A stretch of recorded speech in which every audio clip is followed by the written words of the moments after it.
Hello দর্শক, আসসালামু আলাইকুম। সবাইকে স্বাগতম জানাচ্ছি আমার আজকের পর্বে।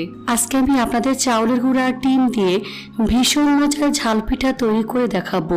যারা মিষ্টি পিঠা খেতে পারেন না তারা এই ঝাল পিঠা খুবই পছন্দ করবে আর মজা করে খেয়ে নেবে।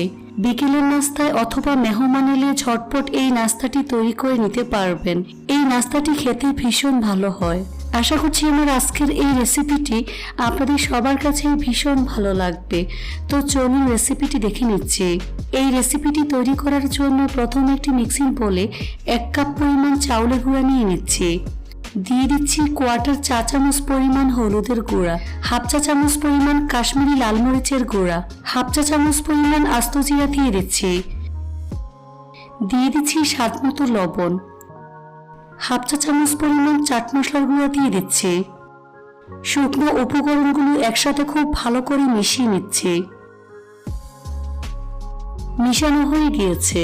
এবার এর মধ্যে 1 টেবিল চামচ পরিমাণ পেঁয়াজ বাটা দিয়ে দিচ্ছি, 1 চা চামচ পরিমাণ আদা রসুন বাটা দিয়ে দিচ্ছি।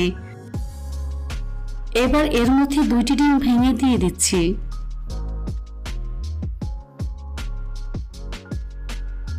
ডিম চাউলের গুঁড়ার সাথে খুব ভালো করে মিশিয়ে নিতে হবে। মিশানোর কাজটা একটু সময় নিয়ে ধৈর্য ধরে করবেন, এতে করে নাস্তার ভিতরটা নরম তুলতুলে হবে।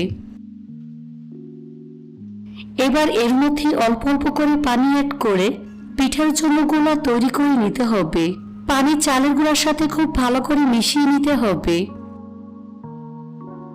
এখানে আমি প্রায় 1/2 কাপ পরিমাণ পানি ব্যবহার করেছি। চেষ্টা করবেন পানিটা অল্প অল্প করে দিয়ে মিশিয়ে নিতে। এবার হ্যান্ড বিটার দিয়ে 5 থেকে 7 মিনিটের মতো খুব ভালো করে বিট করে নিতে হবে। ব্যাটার যত ভালো করে বিট করে নেবেন পিঠা তত সফট এবং ফুলকো হবে, তাই একটু সময় নিয়ে বিট করে নিতে হবে। আপনাদের হাতের কাছে যদি ইলেকট্রিক বিটার থাকে তাহলে 5 মিনিটের মতো বিট করে নেবেন। তো ব্যাটার খুব ভালো করে বিট করে নিয়েছি। এবার র্যাপিং পেপার দিয়ে খুব ভালো করে মুড়িয়ে নেব। এভাবে প্রায় 30 থেকে 40 মিনিটের মতো রেস্টে রেখে দেব। 30 মিনিট পর র্যাপিং পেপার সরিয়ে নিচ্ছি। আবারও হ্যান্ড বিটার দিয়ে খুব ভালো করে বিট করে নিচ্ছি।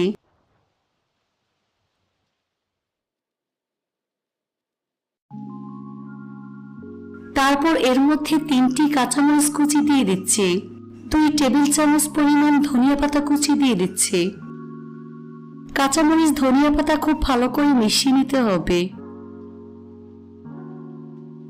মিশানো হয়ে গিয়েছে। এবার এটাকে এক সাইডে রেখে দিচ্ছি। এখন চুলায় একটি কড়াই বসিয়ে পরিমাণ মতো সয়াবিন তেল দিয়ে তেলটাকে খুব ভালো করে গরম করে নিয়েছি। এখন চুলার আঁচ মিডিয়ামে রেখে 1/4 কাপ পরিমাণ ব্যাটার এর মধ্যে দিয়ে দিচ্ছি। তারপর যখন দেখবেন নাস্তাটি ফুলে উপরে ভেসে উঠবে তখন এর উপর কিছুটা গরম তেল দিয়ে দিচ্ছি। কিছুক্ষণ পর নাস্তাটি উল্টে দিচ্ছি। এভাবে কিছুক্ষণ পর পর উল্টে পাল্টে গোল্ডেন ব্রাউন করে ভেজে নিতে হবে।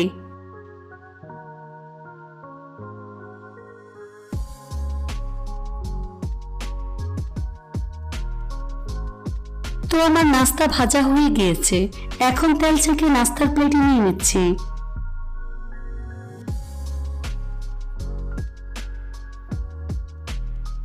একইভাবে আরেকটি নাস্তা তৈরি করে আপনাদের দেখিয়ে দিচ্ছি।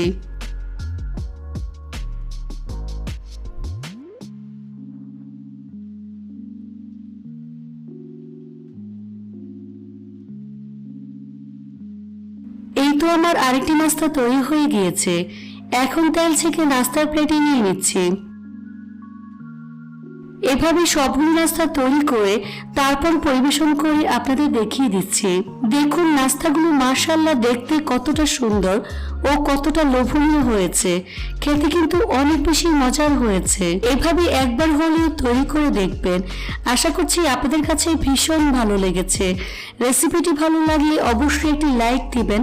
চ্যানেলটি সাবস্ক্রাইব করার অনুরোধ রইল। আজ এখানে বিদায় নিচ্ছি। সবাই অনেক বেশি ভালো থাকবেন। আল্লাহ হাফেজ।